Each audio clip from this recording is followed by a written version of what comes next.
नमस्कार, मैं हूँ मनविंदर। एमबीएन नेटवर्क पे आप सभी लोगों का बहुत स्वागत है। 2 घटनाओं पे बात करूँगी, दोनों ही घटनाएँ अलार्मिंग हैं, चिंताजनक हैं। तो देश भर को बुलडोज़र मॉडल देने वाले योगी आदित्यनाथ ने ये कहा है ना कि बँटोगे तो कटोगे, और योगी की सोच को प्रधानमंत्री नरेंद्र मोदी ने भी सपोर्ट किया है और कहा है कि बँटोगे तो बाँटने वाले महफ़िलें सजाएँगे। और जब आरएसएस ने भी इस पर अपनी मोहर लगा दी है। आरएसएस प्रमुख कह चुके हैं कि सँभलिए। उन्होंने अपनी बात कहते हुए बांग्लादेश का भी ज़िक्र किया और उन्होंने कहा कि सबको बँटने से बचना है। तो उसके बाद इस बात का असर हो रहा है। ओवैसी जैसे नेता बहुत सदमे में आ गए हैं। उन्हें बड़ी तकलीफ़ हो रही है कि अगर हिंदू एकजुट हुआ तो उनका क्या होगा? उनके एजेंडे का क्या होगा? और उनका तो एजेंडा वही है, भारत में तोड़-फोड़ मचाना। और वो जो 99 के नशे में इतने चूर हो चुके हैं कि अब उनके दिमाग में खुराफात आ रहे हैं, यानी कि कीड़ा कुलबुला रहा है। एजेंडा उनका भी वही है, देश विरोधी। तो 99 के नशे में चूर ब्लॉक का नशा उतरने का अब समय नज़दीक है। हमने देखा हरियाणा में जो बीजेपी की जीत हुई है, वो नशा उनका आधे से ज़्यादा खत्म हो चुका है, सदमे में हैं वो लोग।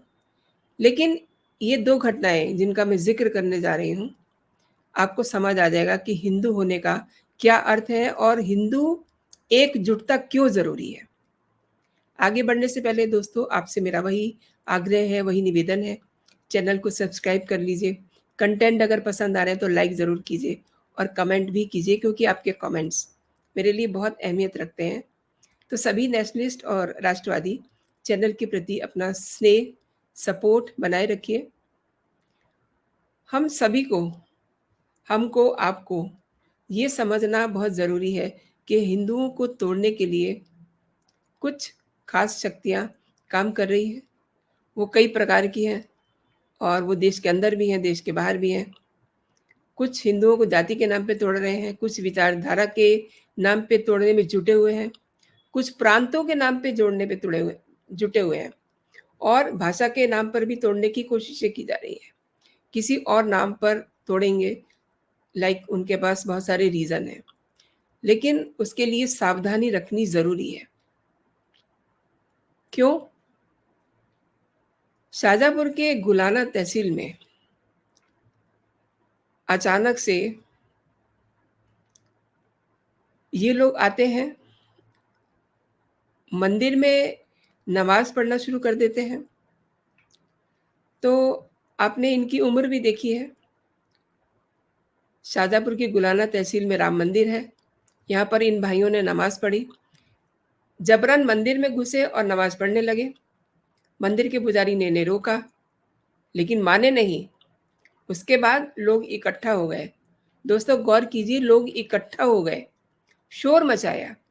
तीनों भाइयों के खिलाफ एफआईआर दर्ज हुई और ये घटना सलसलाई थाना के किलोदा गांव की है। अच्छा, मंदिर के पुजारी ने भी कहा कि ये मंदिर है भाई, यहाँ नमाज़ पढ़ना ठीक नहीं है। आप यहाँ नमाज़ पढ़ोगे तो आपकी नमाज़ तो अता ही नहीं होगी। लेकिन जबरन ये कृत्य करने में जुट गए। लेकिन अब आप ये भी देखिए ना कि ये इनको रोका गया। अब अगर इनकी जगह पे कम उम्र के लोग अगर होते तो बात समझ में आती। अब ये अपने आप में पूरे परिपक्व हैं और इन्हें ये पता होना चाहिए कि उनका मज़हब क्या कहता है। और ये रुस्तम खान हैं 70 साल के और अकबर खान हैं 85 साल के। तो आप सोचिए, इनको ये पता होना चाहिए ना कि नमाज़ कहाँ पढ़नी है। फिर ये भी सोचने की बात है कि ये किसके इशारे पे यहाँ पर आते हैं। शनिवार की शाम को करीब पौने 6 बजे गाँव के बाबू खान, अकबर खान और इनके साथ एक और रुस्तम खान, ये तीनों आते हैं। इन्होंने दरवाजे पे रखे मटके से हाथ पैर धोए और परिसर में नमाज़ पढ़ने लगे। मंदिर के परिसर में। अरे भाई, मंदिर दिखाई नहीं देता, मतलब मंदिर और मस्जिद में एक बड़ा डिफरेंस रहता है, और ऐसा भी नहीं है कि इनको दिखाई नहीं दे रहा था। जब ये चल के आए तो इन्हें दिखाई होगा। बाबू खां, रुस्तम खां और अकबर, इनके खिलाफ धार्मिक भावनाओं को ठेस पहुंचाने का केस दर्ज किया गया है। पुलिस जांच करेगी, ऑब्वियसली पुलिस का काम है, लेकिन सवाल ये है कि ये किसके कहने पे ऐसे काम कर रहे हैं। तो बात हो रही थी ना कि देश के अंदर ही कुछ ऐसी ताकतें हैं जो इन घटनाओं को प्रमोट कर रही हैं और ऐसी घटनाओं को करने के आइडियाज़ दे रही हैं। नहीं तो आप खुद ही सोचिए कि भगवा पहन करके, साधु का वेश धारण करके भिक्षा मांगने की क्या ज़रूरत है। एक ऐसी भी घटना सामने आई है उत्तर प्रदेश के बस्ती से। तो मैं आपको दिखाना चाहूँगी, ये भगवा पहन करके भिक्षा मांग रहे हैं। तो इन्हें ऐसी क्या ज़रूरत पड़ गई थी भगवा पहनने की। इनके पास से विदेशी करेंसी भी मिली है, और इनकी असलियत तब सामने आई जब स्थानीय लोगों ने उन पर शक किया। इन साधुओं के बारे में पुलिस को कॉल किया गया, और उसके बाद पुलिस मौके पे पहुंचती है, और जांच में ये भी पता चला कि ये जो लोग हैं, ये अक्सर ऐसा करते हैं, और ये भीख मांगने का इनका तरीका भी यही है। ये भीख मांगते हैं और भीख मांगने का इनका पेशा है, और ये ऐसी भगवा पहनकर ही भीख मांगते हैं। अब न जाने कब से ये लोगों को ऐसे ठग रहे होंगे। अब सोचने की बात ये है कि ये भीख मांगते हैं, तो ऐसा क्या भगवा पहन करके ही इन्हें भीख मिलती है? एक तो ये बात सोचने की है। इनके आका तो एक और शब्द का इस्तेमाल करते हैं, भगवा आतंक। तो जनाब, भगवा पहन करके चोरी करना छोड़िए, चोरी-चोरी पहनना छोड़िए, भीख मांगना छोड़िए, भगवा पहन करके भगवा को बदनाम मत कीजिए। अब चूँकि ये बात सबके सामने आई, तो कैसे आई? क्योंकि लोगों ने एकजुटता दिखाई। लोग वहाँ इकट्ठा हो गए। लोकल इंटेलिजेंस की टीम इस पूरे मामले की गहन जाँच कर रही है, करनी भी चाहिए। ये मुस्लिम व्यक्ति साधु के वेश में भिक्षा क्यों माँग रहे थे, और उन्होंने भगवा वस्त्र क्यों धारण किए थे? पुलिस का नेटवर्क इसकी तहकीकात कर रहा है कि कहीं इनके पास किसी विदेशी विरोधी ताकतों से तो इनके तार नहीं जुड़े हुए हैं। इसके अलावा इनके परिवार वालों से भी पूछताछ की जा रही है। अब आप ये देखिए कि एकजुटता दिखाई लोगों ने, उन्होंने अपनी ताकत को पहचाना, और जो लोग मंदिर में नमाज़ पढ़ने के लिए आए थे, वहाँ उस पुजारी को सपोर्ट किया। पुलिस हरकत में आई, तो अब ये भी समझना ज़रूरी है कि कटेंगे, बटेंगे का मतलब क्या है? हम बटेंगे तो कटेंगे, कि हिंदू समाज में एकता नहीं होगी तो नुकसान होगा। एंड इतिहास को भुलाना, जो लोग इतिहास को भुला देते हैं ना, वो अपनी आने वाली पीढ़ी के लिए अच्छा नहीं करते। और इतिहास कहता है कि हिंदू भाव को जब जब भूले, आई विपता महान, भाई छूटे धरती खोई, मिटे धर्म संस्थान। तो इस बात को हमेशा अपने दिमाग में रखिए।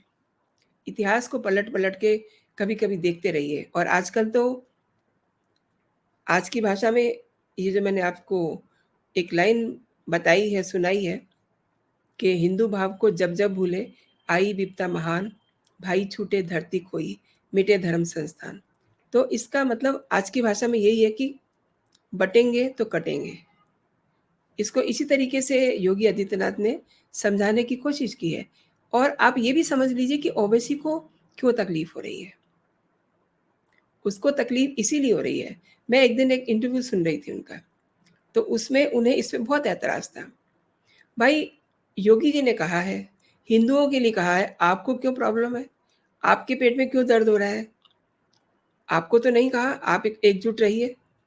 लेकिन ये योगी आदित्यनाथ जी ने और मोदी जी ने and RSS supremo Mohan Bhagwat ने ये जो बटोगे तो कटोगे को अपने-अपने शब्दों में अर्थ एक ही है।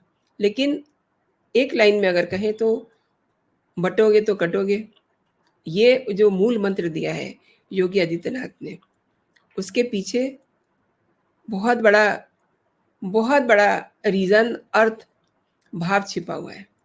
और देखिए, अब लोगों को ये बात समझ में आ रही है। अगर हम हरियाणा के चुनाव देखें, उनके नतीजे देखें, तो इस बात के मतलब समझ में आते हैं। यानी कि योगी आदित्यनाथ ने सबसे ज़्यादा अपनी सभाएँ हरियाणा में की और उन्होंने एक ही मंत्र दिया, बटोगे तो कटोगे। और ये जो ब्रेकिंग फोर्सेस हैं, ये इनको पछाड़ने के लिए जनमानस खड़ा हो रहा है। जैसे कि मैंने सिर्फ़ 2 घटनाएँ बताई हैं और ये 2 घटनाएँ, छोटी घटनाएँ आपको लग सकती हैं, छोटी घटनाएँ हैं, लेकिन इनके अर्थ बहुत गहरे हैं। और कुछ ब्रेकिंग फोर्सेस जो हैं, एक्टिव हैं, जो हिंदुत्व के लिए खतरा है। तो हिंदू बँटने का अर्थ अब समझ रहा है। ये सबसे सुखद बात है कि बँटने का अर्थ उसे समझ आ रहा है। तो एक बात तो ये कि ब्रेकिंग फोर्सेस एक्टिव है, जो हिंदुत्व के लिए खतरा, और दूसरी बात, हिंदू को बँटने का अर्थ समझ में आ गया है। तो दूसरी जो बात है, ये सुखद भी है और इसको विस्तार भी देना है कि बँटना नहीं है, बँटेंगे तो कटेंगे। ये 2 घटनाएँ छोटी-छोटी आपके साथ शेयर करने का मेरा मकसद भी यही था कि इन 2 घटनाओं का, वैसे तो ये पता नहीं कब से चला आ रहा होगा, लेकिन ये घटनाएँ कैसे इमीडिएटली रुकी, कैसे उनके प्रति लोगों में लोग एक्टिव हुए, पुलिस को बताया, पुजारी को सपोर्ट किया, तो इट्स अ गुड साइन। लेकिन ओवैसी जैसे लोग और वो लोग जो 99 के नशे में हैं, उनको ये चीज़ें बर्दाश्त नहीं हो रही हैं, क्योंकि वो अलग एजेंडे पे बात कर रहे हैं, वो अलग एजेंडे को तैयार कर रहे हैं। उनके साथ देश के अंदर की ताकतें भी हैं और बाहरी ताकतें भी हैं। अक्सर आपसे बात होती रहती है। तो दोस्तों, आपने मेरे साथ पूरा वीडियो देखा, आपका बहुत-बहुत धन्यवाद। अगेन, अभी के लिए इतना ही। आप अपना और अपनों का बहुत सारा ख़्याल रखिए, खुश रहिए, स्वस्थ रहिए। जय हिंद, जय भारत।